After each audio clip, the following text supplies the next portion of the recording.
Welcome guys, स्वागत है आपका यूनिट नंबर 1 के पार्ट 2 में रूरल एम्प्लॉयमेंट वाले सब्जेक्ट की। ठीक है, रूरल डेवलपमेंट। चलिए, आज इसमें जो बचे कुछ टॉपिक्स हैं जो कि 50% बाकी है अभी आपका, उसको देखने जा रहे हैं। तो पहला टॉपिक है मगनरेगा। इसको मनरेगा पढ़ा जाता है, ठीक है, कि इसमें जी साइलेंट रहता है क्योंकि आई डोंट नो, बट गांव में आपने सुना होगा कि मनरेगा मनरेगा, हिंदी में मनरेगा लिखते हैं। ठीक है, चलिए इसका फुल फॉर्म जान लो। एम से हो गया महात्मा, जी से हो गया गांधी, एन से नेशनल, आर से रूरल, ई से एम्प्लॉयमेंट, जी से गारंटी और ए से एक्ट। अब इसका मीनिंग समझ लेते हैं। एम से एम जी महात्मा गांधी, जान रहे हो। नेशनल मतलब ये पूरे देश के लेवल पे होगा। रूरल मतलब रूरल एरियाज। एम्प्लॉयमेंट मतलब फॉर प्रोवाइडिंग एम्प्लॉयमेंट, ये गांव के लोगों को एम्प्लॉयमेंट देगा। गारंटी गारंटी के साथ देगा, वो वाला ये एक्ट है। ठीक है, ऑब्जेक्टिव की बात करें इसके, तो to enhance livelihood in rural areas by providing 100 days of employment in every financial year. मतलब कि आपके गांव में 100 दिन के लिए काम मिलेगा, किनको? गांव के लोगों को। ठीक है, to adult members of any rural household, घर के सबसे बड़े आदमी को, या कह सकते हो कि जो एडल्ट है, ये नहीं कि आपका छोटा सा बच्चा है आप उसको भेज दे रहे हो मगर क्या में, नहीं, ऐसा नहीं पॉसिबल है। एडल्ट मेंबर्स के लिए ही है। Willing to do public work related, जो पब्लिक, जैसे कि पब्लिक के काम के लिए कह लो, वो काम। अब जैसे आप मनरेगा में सुन रखा होगा आपने, एक तालाब बनाना रहता है, ठीक है, कहीं नाली बनानी रह गई, तो आपको वो काम करवाने के लिए बुलाया जा सकता है। Unskilled manual work at the स्टेटरी minimum base. अब अनस्किल्ड मतलब आप, मतलब ऐसे काम होंगे जैसे आपको ईंटें उठा के यहाँ रखने हैं, या मिट्टी भर के वो जो तसले में होती है उसको आपको ला के रखना है, ऐसे काम होंगे। स्टेटरी मिनिमम वेज, तो कम से कम एक ऐसा मिनिमम वेज जिससे आपका पूरे दिन का खर्चा आराम से चल सके। ठीक है, और एक चीज और ध्यान देना, मैनुअल है, यहाँ पे कोई मशीनें नहीं है कि आप जा रहे हो बटन दबा रहे हो ऐसा काम हो, ऐसा नहीं है। ठीक है, चलिए आगे बढ़ते हैं। सेकंड पॉइंट है ministry involve, ministry of rural development. तो इस एक्ट में जो मिनिस्ट्री इन्वॉल्व है वो है ministry of RD. Act was enacted in 2005 and came into use in 2006। 2005 में ये पास हुआ था और 2006 में यूज करने में स्टार्ट हुआ। फीचर्स ऑफ मनरेगा, अब इसकी बात करें अगर, तो रूरल पीपल में अप्लाई फॉर रजिस्ट्रेशन। तो जो गांव के लोग हैं जिनको काम करना है वो अपने ग्राम पंचायत में जा सकते हैं, वहां पे एक रजिस्ट्रेशन फॉर्म मिलेगा या उसमें अंगूठा अंगूठा लगा के आप अपना काम करो। Gram panchayat issue a job card within 15 days of application. तो जो ग्राम पंचायत है, जैसे आपने रजिस्ट्रेशन फॉर्म भरा उनको दिया, उसके 15 दिन के अंदर अंदर आपकी नौकरी पक्की। तो यहाँ क्या कर रहे हो यार आप? जाओ तुम गाँव में कहीं अपने लिए नौकरी ढूंढो, बीटेक करने में किसी को नौकरी नहीं मिलती है, जाओ। ओके, थर्ड पॉइंट है employment will be given with in 15 days of application, if not they will pay you till the starting of job. भाई साहब, 15 दिन जैसे ही आपका एप्लीकेशन आपने दिया और 15 दिन के अंदर अंदर मान लो अगर आपको काम नहीं मिल रहा है तो भी आपको पैसे मिलेंगे। तो इससे अच्छी नौकरी मिलेगी आपको, बताओ तुम? नहीं मिलेगी ना, मैं तो कह रहा हूं कर लो। फिर क्या है, work range with in 5 kilometer radius, if not 10% of the wage rate provided. मतलब जो आपका काम करने का रेंज होगा वो आपके 5 किलोमीटर के रेडियस में होगा। समझो ना कि आपका घर जहाँ है उससे 5 किलोमीटर दूर का एक रेडियस बना लो, उसी में अगर नहीं है, मान लो 10 किलोमीटर की रेंज में हो गया, तो उसके लिए आपको 10% of the wage rate provided. ठीक है, 10% एक्स्ट्रा मिलेगा। अगर आपकी 200 रुपये है तो 220 मिल जाएगा। ठीक है, चलिए। और 1/3 शुड बी वुमेन, ये भी इस एक्ट की कह सकते हो कि कंडीशन है कि 1/3 शुड बी वुमेन, 1/3 लड़कियां होनी चाहिए, मैकेनिकल वालों। चलिए, work site facilities such as drinking water, shed, food provided. तो वर्क साइट पे आपको फैसिलिटीज मिलेंगी, कैसी? पानी पीने की सुविधा होगी, पेड़ होगा, पेड़ नहीं होगा तो आपके लिए कुछ तंबू वंबू तानेंगे जिसमें आप आराम कर सको, थोड़ा छांव रहे। और फूड प्रोवाइडेड, तो खाना भी मिलता है, कहीं कहीं अच्छे लोग रहते हैं, मतलब वो बस तुम्हें पैसा लेना है और घर जाना है, समझ रहे हो, थोड़ा काम करना पड़ेगा। Wages paid according to minimum wages act 1948। तो जो वेज पे किया जाता है, जो पैसा मिलता है, वो 1948 के मिनिमम वेजेस एक्ट के द्वारा निर्धारित है। ठीक है, चलिए अब बात करते हैं गोल्स की। तो गोल्स क्या क्या थे मनरेगा के और क्या अचीव करना है इनको? Social protection for most vulnerable people in rural by employment. तो सोशल प्रोटेक्शन देना है लोगों को जो बहुत ज़्यादा वुलनरेबल हैं, जो मतलब समझ लो ख़त्म होने की कगार पे हैं। Create a productive and durable rural asset base. तो गांव में अब जो काम होगा, अगर सोचो गांव में ही, हाँ एक कंडीशन और है, ये जो काम हो रहा है ना गांव में ही हो रहा है, 5 किलोमीटर के रेडियस में हो रहा, मतलब गांव में ही हो रहा है। तो आपका रूरल एसेट बेस बनेगा, समझ रहे हो कि वहां पे आप अगर आप तालाब खोदिए तो एक बढ़िया लगे, उसमें मछली डाल दो, दो चाटी सांप डाल दो, मतलब बुलाओ वहां, फिर फॉरेन के लोग बुलाओ, आओ देखो हमारे गांव में ये है ये है, समझ रहे हो ना। Deepen democracy at grass roots by strengthening panchayati raj institutions. तो डेमोक्रेसी को भी डीप करती है और पंचायती राज इंस्टीट्यूशन को स्ट्रांग बनाती है।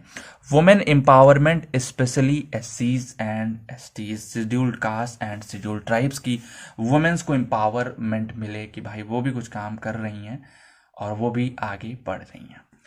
₹315 पर डे इन 2022-2023।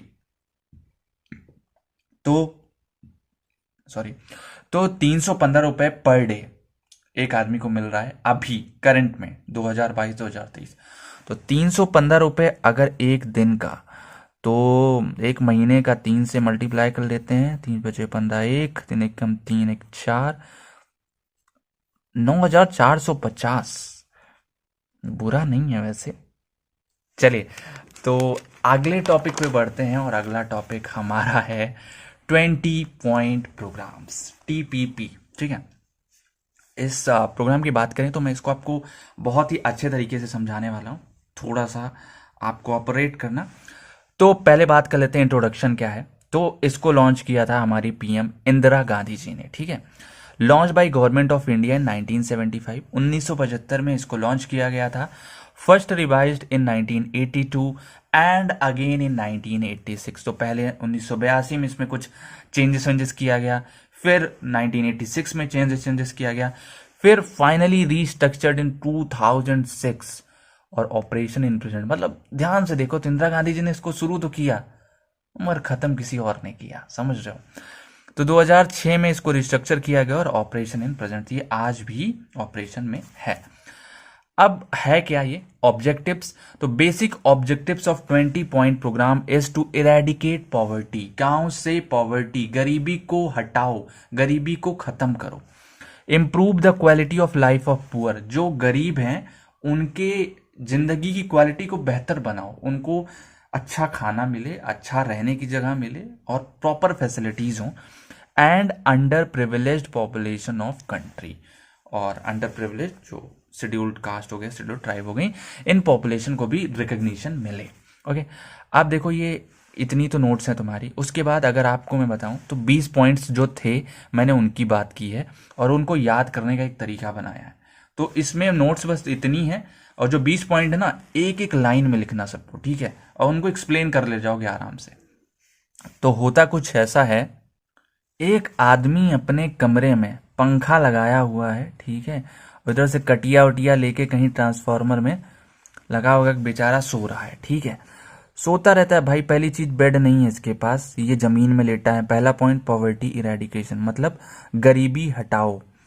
फिर दूसरा पॉइंट भाई, ये सो रहा होता है बेचारा, सोचता है ठीक है नींद खुलेगी खुलेगी तो उठ लेंगे, मगर इसको उठाने के लिए ना लाइट ही कट जाती है। लाइट कटती इसकी नींद खुलेगी, एकदम पसीना पसीना हो जाता है। तो दूसरा पॉइंट है कि लाइट कट गई।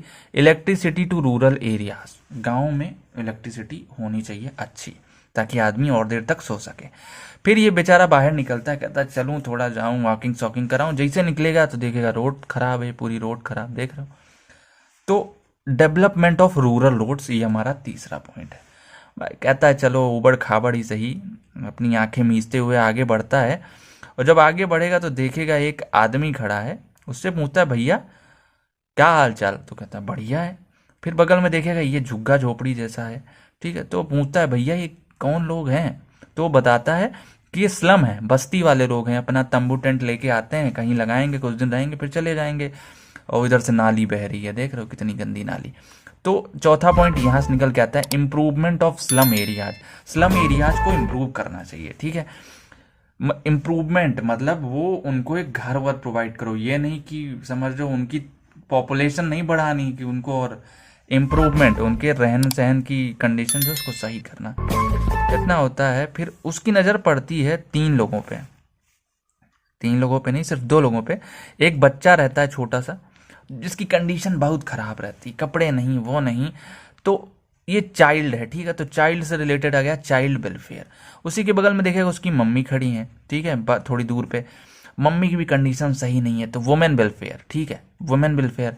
अब ये बच्चा जो है, इसके हाथ में एक बोतल थी और उसमें गंदा पानी था, है ना। तो इसकी मम्मी आते हैं, उससे छीन लेती हैं, बोलती हैं रुको मैं पानी लेके आऊंगी, इसको मत पियो। अब पानी गंदा था, मतलब क्लीन ड्रिंकिंग वाटर, ठीक है। इतना होता है, फिर ये जाती है और बगल में एक नल लगा होता है थोड़ी दूर पे, वहां से पानी लाने जाती है, ठीक है। तो वहां पे एक आएंगे निकल के, वो कहते हैं पानी नहीं लेना, तुम नीची जात की हो, ठीक है। तो यहाँ से आता है कि welfare of minorities, scheduled caste, scheduled tribe, इन लोग की भी वेलफेयर हो इनका, ठीक है। आदमी यहाँ देखता है, उसको बुरा लगता है, फिर वो कहता है यार मैं सीधे मंदिर जाऊंगा। वो मंदिर जाता है, मंदिर में जाने के बाद वो हाथ जोड़ता है और 3 चीजें मांगता है। नंबर 1, सबके लिए घर हो, हाउस फॉर ऑल, सबकी हेल्थ अच्छी हो, हेल्थ फॉर ऑल, और सबको एजुकेशन मिले, एजुकेशन फॉर ऑल, ठीक है। मंदिर में मांग के ऐसे खड़ा होकर सोच ही रहा होता है कि सामने से उसका बेटा आता है, ठीक है, बेटा बगल में आएगा, मतलब सिगरेट दारू उसके फ्रेंड फ्रेंड सब पीते हुए आते हैं। वो देखेगा अरे भगवान इनका भी कुछ विकास करो, यूथ डेवलपमेंट। तो ये यूथ होते हैं जो सिगरेट इन सब के नशे में आ जाते हैं, किसकी वजह से, डिस्प्रेशन में चले गए थे लोग। तो उसकी वजह से ये सोचता है कि यूथ डेवलपमेंट होना चाहिए, ठीक है। उसके बाद लड़का आएगा, कहेगा पापा मम्मी फोन कह रही, कहें कि घर में खाना नहीं है। तो कहता है खाना नहीं है, तो उसको याद आता है फूड सिक्योरिटी, ठीक है। गांव में फूड सिक्योरिटी के ऊपर भी काम किया जाना चाहिए। तो वो सोचता है यार खाना क्यों नहीं आ रहा, जरूर इसमें किसान की गलती होगी। वो किसान के पास जाता है, पूछता है खाना क्यों नहीं भाई, तुम फसल उसल क्यों नहीं उगा रहे हो। तो कहता है हमको सपोर्ट ही नहीं है। तो 14वां पॉइंट निकल के आता है सपोर्ट टू फार्मर्स। अब वो कहता है हमको सपोर्ट ही नहीं है, हमारे पास लेबर नहीं है। तो कहता है भाई लेबर क्यों नहीं हो, लेबर के पास जाता है। तो लेबर कहता है हमको किसान जो है पैसा नहीं देता है। तो यहां से लेबर का निकल के आता है लेबर वेलफेयर, ठीक है, 15वां पॉइंट। अब 5 पॉइंट बचते हैं। 5 पॉइंट में क्या होता है कि वो आदमी सबको देखता है, कहता है भाई क्या ही करूं मैं। फिर वो जाता है, फिर सोचता है मुझे कुछ सोचना पड़ेगा, और यहाँ जाके एक पेड़ रहता है, बगल बगल में देखे 2-3 पेड़ कटे हुए थे, एक बचा हुआ था, उसी पे जाके इसे मतलब घुटना टेक के बैठता है, मतलब टेक के पूरा पीठ उठ लगा के। और फिर सोचता है यार अगर हम लोगों के हाथ में पावर आ जाए ना एक बार, तो मतलब पावर टू पीपल, तो यार मैं एक ऐसी गवर्नमेंट बनाऊंगा जो आईटी इनेबल्ड होगी। मतलब मैं यहाँ से मैसेज करूंगा कि हमारे गांव में पानी नहीं है और हमको दे जाएगी पानी। यहाँ से मैसेज करूंगा कि हमको इस चीज की जरूरत है, गवर्नमेंट हमको दी जाएगी। तो समझो आईटी इनेबल्ड ही गवर्नेंस होगी, और इससे क्या होगा, समाज का कल्याण होगा, फिर सोशल वेलफेयर होगा।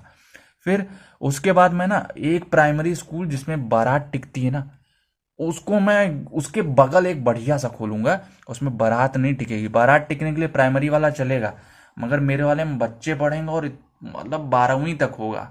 12वीं के हम तो बीटेक सीटेक सब करवा देंगे, ठीक है। उसके बाद सोचता है कि यार उसके साथ साथ ये जो पेड़ कटे हैं ना मेरे बगल में, मैं सही बता रहा हूँ, जो पेड़ काटेगा ना मैं उसको काट दूंगा, ऐसा सोचता है वो, ठीक है। तो इन्वायरमेंट प्रोटेक्शन एंड एफॉरेस्टेशन, ये 20 पॉइंट है आपके इस कहानी के माध्यम से। थोड़ा बहुत समझ लेना, काफी लंबा खींच दिया मैंने, बट ऐसे याद कर लेना, आपको याद हो जाएगा, ठीक है। चलिए अब आगे बढ़ते हैं। हमारा जो अगला प्रोग्राम है वो है मिनिमम नीड्स प्रोग्राम। तो MNP की बात करेंगे अब हम। तो MNP क्या होता है, मिनिमम, जैसा कि आपको पता चल गया मिनिमम क्या होता है, कम से कम, या यू कैन से कि बेसिक रिक्वायरमेंट, ठीक है। मिनिमम नीड्स प्रोग्राम, तो मिनिमम नीड्स प्रोग्राम जो बेसिक रिक्वायरमेंट प्रोग्राम हो गया ये। तो कब लॉन्च हुआ था, launch in the 5th 5 year plan 5th 5 year plan में लॉन्च हुआ था। To ensure a basic minimum standard of life for all sections of people living in the rural areas of country. मतलब जो basic minimum standard of life है ना, हर section के लिए, गांव के लोगों में। भाई गांव के लोग आपके ऊंची जात वाले भी अमीर निकल सकते हैं, गरीब निकल सकते हैं, और नीची जात वाले भी गरीब अमीर दोनों हो सकते हैं, ठीक है। तो सबके लिए basic minimum standard of life को इंश्योर करना, ये एमएनपी के अंदर आता है। थर्ड क्या है? Fifth plan. फिफ्थ प्लान में 8 कंपोनेंट आए थे, जैसे elementary education, health, water supply, electrification, roads, housing, improvement of urban slums और न्यूट्रिशन। ये 8 पॉइंट थे जो आपके फिफ्थ प्लान के अंडर में आते थे। फिर उसके बाद सिक्स्थ प्लान आया। सिक्स्थ प्लान में adult education was added. Adult education समझ रहे हो आप, वो भी ऐड किया गया था। सेवेंथ प्लान आया जिसमें rural domestic energy, sanitation, public distribution system, ये सारे ऐड हुए। फिर एट्थ प्लान जो आया था उसमें ऑब्जेक्टिव्स आए जो कि बहुत ही महत्वपूर्ण है, वो आपको समझना बहुत जरूरी है। देखो, एट्थ प्लान में पहला था रूरल हेल्थ। तो गांव के लोगों के हेल्थ के ऊपर थोड़ा बात की गई और ये कहा गया कि एक पीएचसी, पेरीफेरल हेल्थ सेंटर, कहाँ होना चाहिए? 30,000 प्लेन और 20,000 ट्राइबल एंड हिली एरियाज की पॉपुलेशन में। ऐसा एरिया जहाँ पे 30,000 लोग हैं, वहां पे मतलब पूरा मिला के गाँव के एरिया में 10-20 गाँव, जितने भी गाँव मिला उला के, और 20,000 ट्राइबल एंड हिली एरियाज में एक पीएचसी होना जरूरी है। ये पेरीफेरल हेल्थ सेंटर है जो कि हॉस्पिटल टाइप का होता है आपका। दूसरा क्या है? एक सब सेंटर होना चाहिए 5,000 और 3,000 ट्राइबल हिली एरिया जो प्लेन पॉपुलेशन के बीच में 5,000। अब आप ये जो सब सेंटर आप देख रहे हो, ये आप लोगों के गांव में होगा, 3-4 गांव मिला के आपको एक सब सेंटर होगा। और एक community health centre 1 lakh population के बीच में। मतलब आप देखोगे ना, आपके घर से 10 से 15 किलोमीटर की दूर पे ये आपको मिल जाएगा। जो सरकारी अस्पताल होते हैं वही है आपका सीएचसी, ठीक है, कम्युनिटी हेल्थ सेंटर। अब दूसरा है न्यूट्रिशन। तो nutrition to 11 million eligible person, हर 11 मिलियन, 11 लाख लोगों के लिए आपको क्या करना है? न्यूट्रिशन प्रोवाइड करना है। अब इसमें आपका mid day meal programme link with health, portable water और सैनिटेशन, इन तीनों चीजों से रिलेटेड पास हुआ था, ठीक है, एमएनपी के अंदर। तो ये आप याद कर लेना, पूछा जा सकता है, इंपॉर्टेंट क्वेश्चन बन सकता है, ठीक है। ओके, अब बात करते हैं हम लोग अगले टॉपिक की, जो कि है, अगला टॉपिक है हमारा FFW, food for work programme. तो फूड फॉर वर्क मतलब काम करो और खाना लो, ऐसा ही है। तो लॉन्च्ड इन अप्रैल 1977 में लॉन्च हुआ था। Programme aims at generation of additional employment opportunities, ज़्यादा एम्प्लॉयमेंट हो, creation of durable community assets. तो ड्यूरेबल मतलब लॉन्ग लास्टिंग समझ लो, कम्युनिटी एसेट्स मतलब गांव के जो बिल्डिंगें हैं समझ लो, या पानी की टंकी बना दी आपने, वो कम्युनिटी एसेट्स में आ जाते हैं। Which would strengthen rural infrastructure. तो गांव की जो वेशभूषा है, मतलब जो गांव जैसा दिखता है, उसको सुधार आए, ठीक है। Workers were paid food grains as salary. आप काम करोगे, आपको पैसे नहीं मिलेंगे, आपको अनाज मिलेगा। भाई आज आपने काम किया, आप 10 किलो गेहूं ले जाओ, 10 किलो चावल ले जाओ, समझे। Scheme was for manual unskilled labour assisted by central government. ध्यान रखिए, ये मैनुअल था, कोई मशीन नहीं इन्वॉल्व थी, अनस्किल्ड लोग थे, कोई पढ़ा लिखा बीटेक किया वाला नहीं था, तो आपकी नौकरी नहीं लगेगी यहाँ पे। असिस्टेड बाय सेंट्रल गवर्नमेंट, ठीक है। और तीसरा है officer in charge at district level.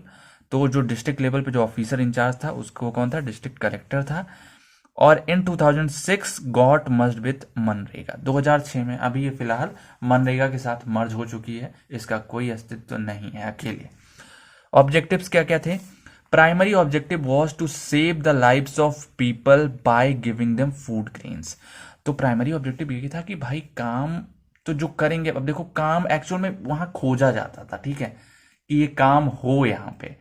कई बार रिक्वायरमेंट नहीं होती थी उस काम की गांव में, बट वो चीजें खोजी जाती थी कि ठीक है, अच्छा लगेगा भाई। अब एक मूर्ति अगर बना दी गई, मूर्ति बनाने के बाद वहां पे एक आदमी को रख दिया जाएगा, भाई तुम इसको साफ करो डेली, ठीक है, साफ करोगे तुमको ये चीज़ मिलेगा महीने पे, समझ रहे हो? तो उसका कोई एक्चुअल में काम नहीं है, बट वो क्रिएट किया जाता है ताकि उनको खाना मिल सके प्रॉपरली, ठीक है।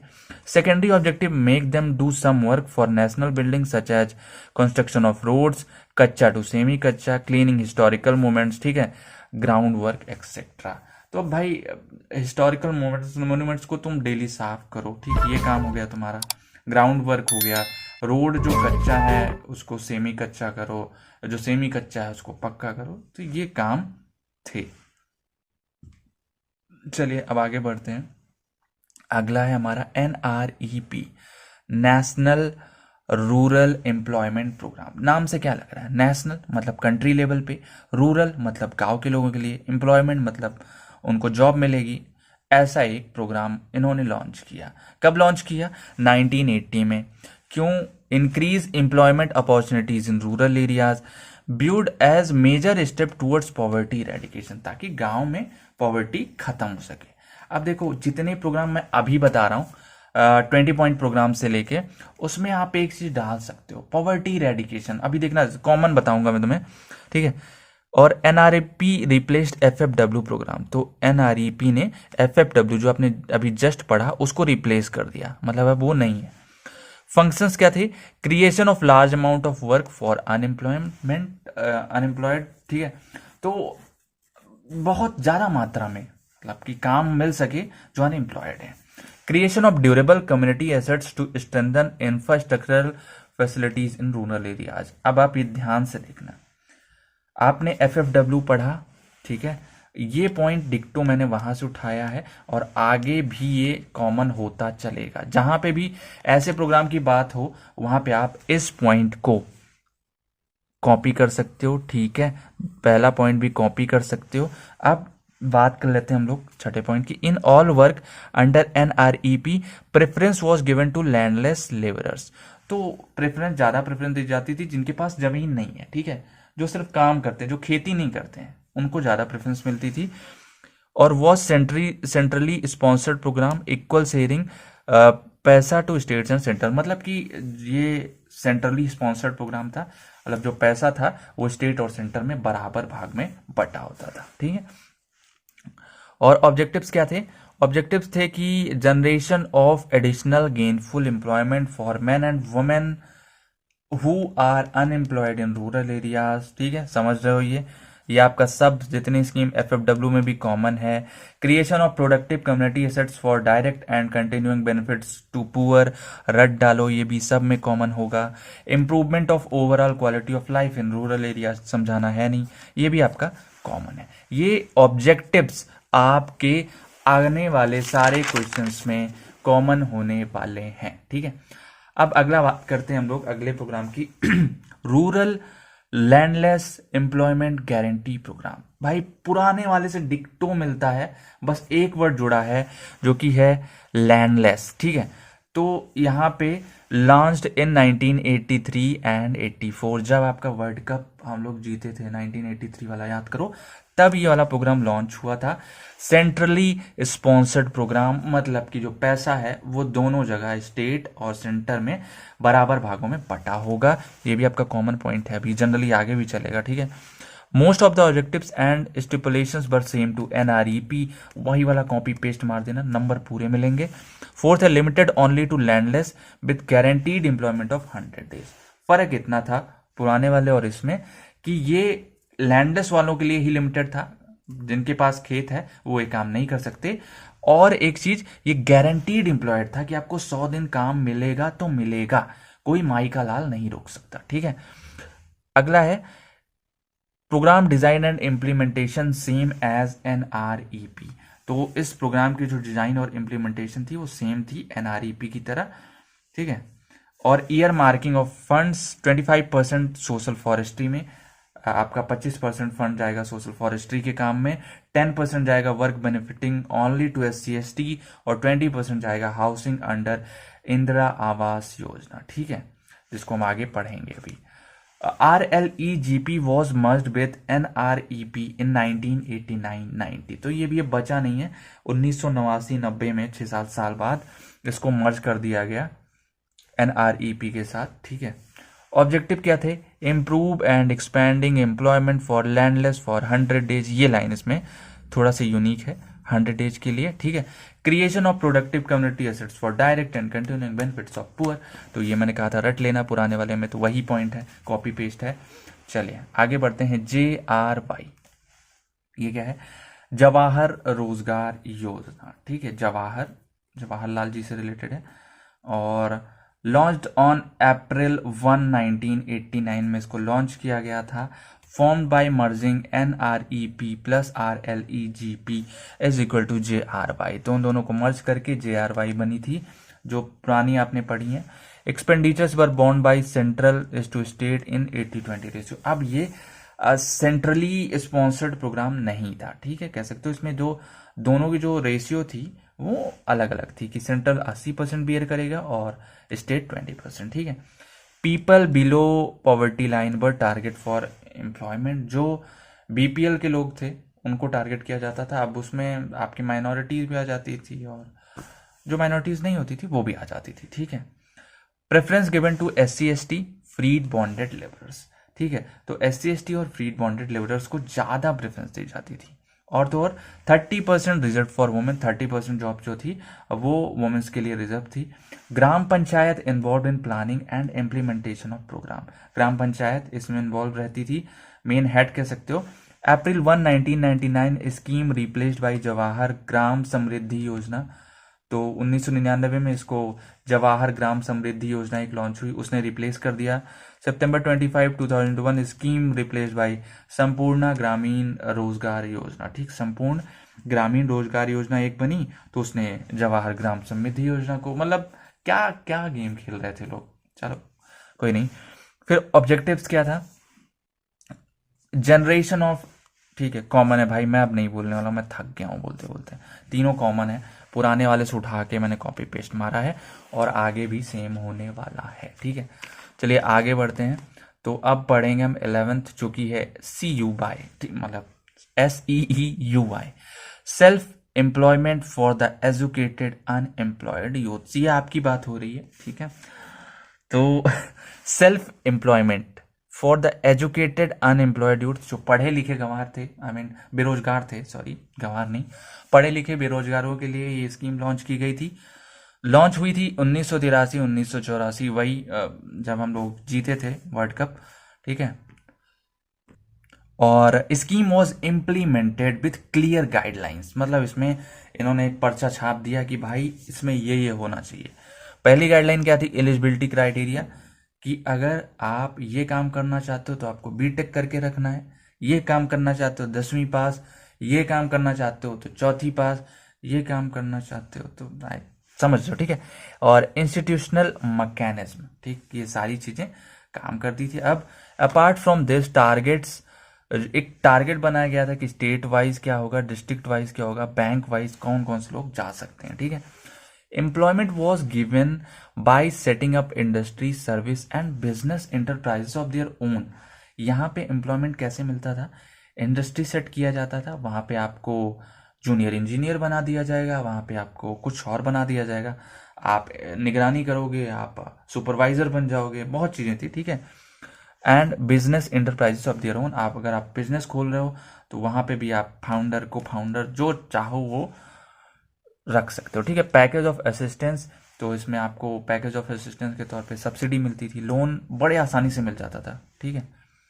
और implemented as central scheme for 11 years, तो 11 साल तक सेंट्रल स्कीम थी और 1983 से यहाँ से 1993-94 तक चली। मर्ज विथ PMRY, प्रधानमंत्री रोजगार योजना से मर्ज कर दिया गया, कब? 1994-1995 में। ऑब्जेक्टिव क्या था? encourage educated unemployed youth to undertake self-employment ventures in industry, services and business through package of assistance, ठीक है, मतलब कि वो कुछ काम करें, ये नहीं कि डिग्री लेके घर में बैठ के मुफ्त की रोटियां तोड़ रहे हैं, ऐसा नहीं होना चाहिए। चलिए आगे बढ़ते हैं हम लोग। अगला पॉइंट है IRDP, integrated rural development programme, तो launched by central government in 1976-77, came in operation 1978-79, 76-77 में लॉन्च की गई थी और 78-79 में ये ऑपरेशन में आई।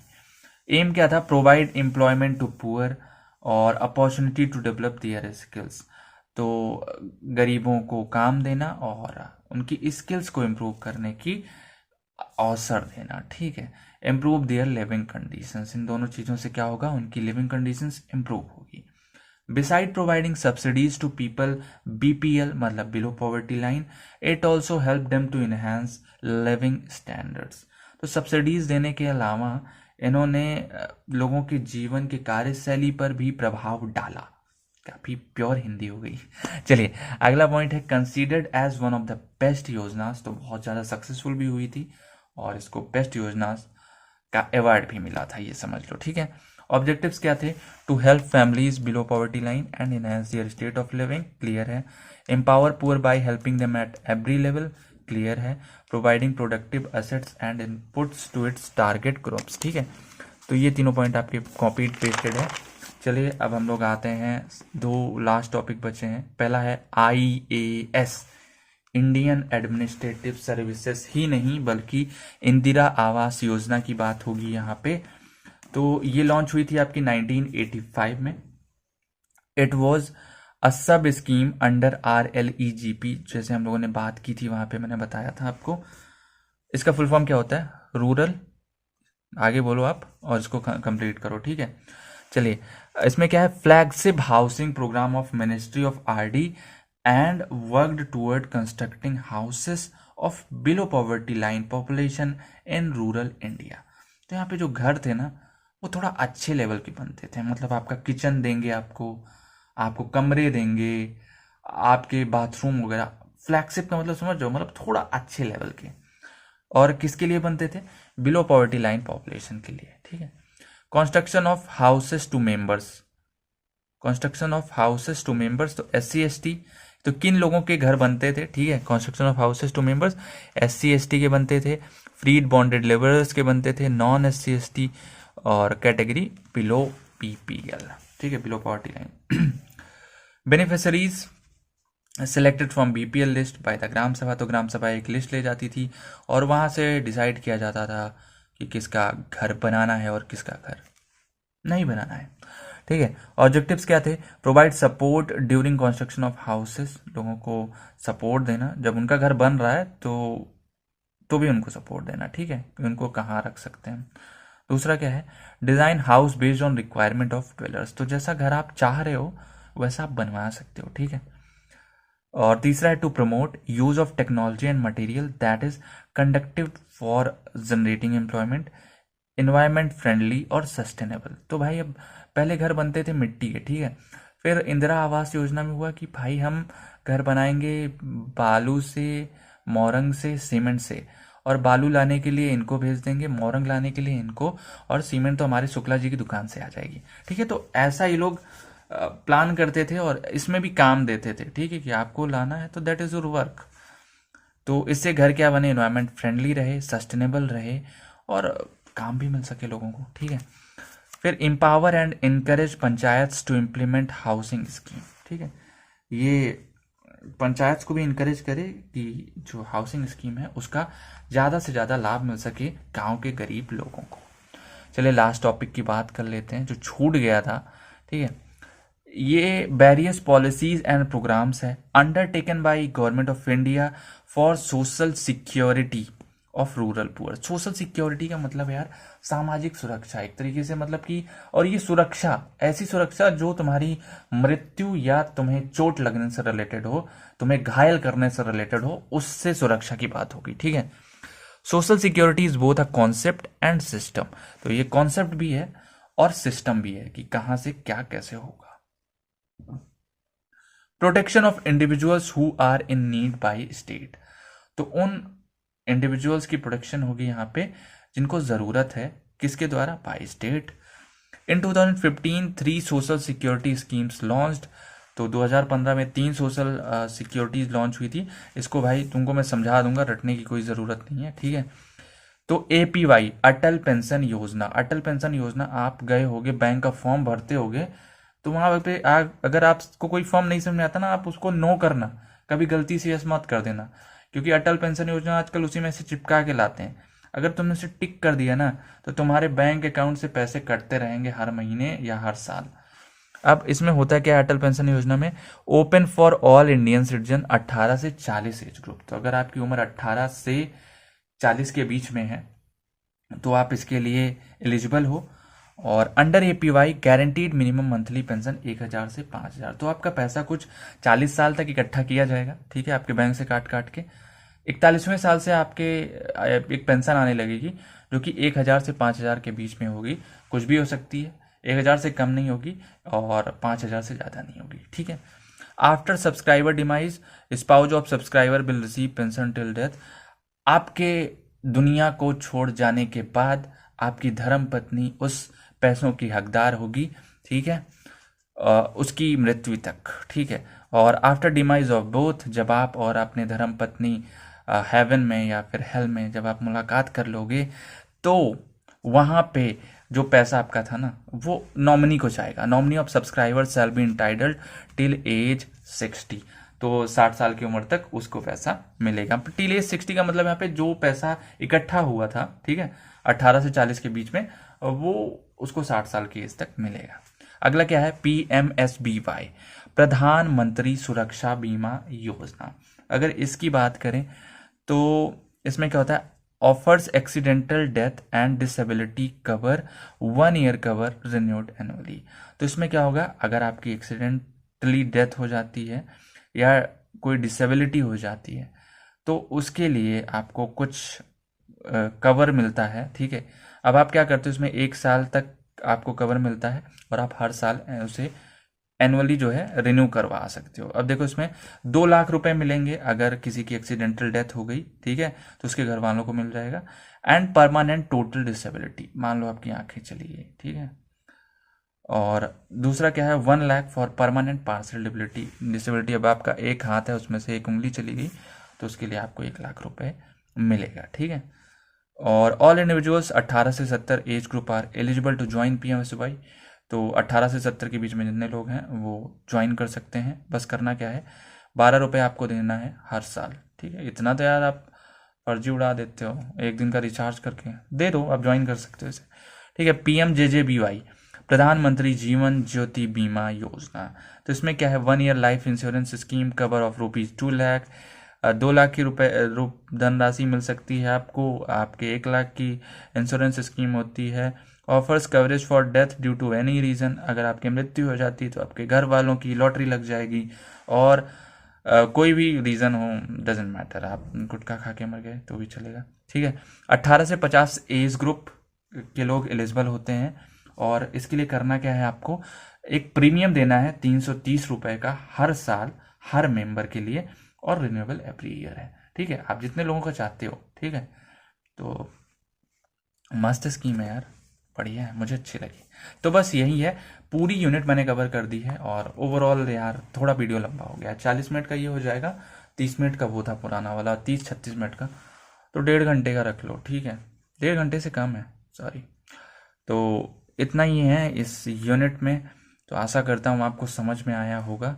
और एक बैड न्यूज़ है यार, जो टेलीग्राम चैनल था उस पर कॉपीराइट आ चुका है, ठीक है।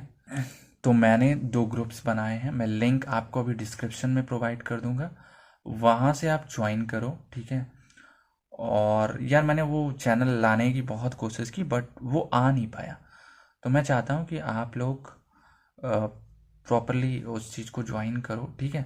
वहाँ पे मैं नोट्स वगैरह जो पुरानी थी मैं सब डाल दूंगा एक ही दिन में, और फिर से चलेगा यार, कोई बात नहीं, आप लोगों का सपोर्ट है, that's it, that's enough for me. अगर वीडियो पसंद आया तो लाइक करोगे, ठीक है। और कमेंट किए बिना गए ना तो ठीक नहीं होगा, समझे, कमेंट भी करना है आपको। और तो और एंड में मैं ये कहूँगा, चैनल सब्सक्राइब नहीं किया तो सब्सक्राइब करो, और अपने नल्ले दोस्तों के साथ इसको शेयर करो यार, उनको भेजो, उनको पढ़ाओ थोड़ा, उनकी ज़िंदगी सुधरे, और उनको ये सारी स्कीम्स बोलो ले लें, ठीक है।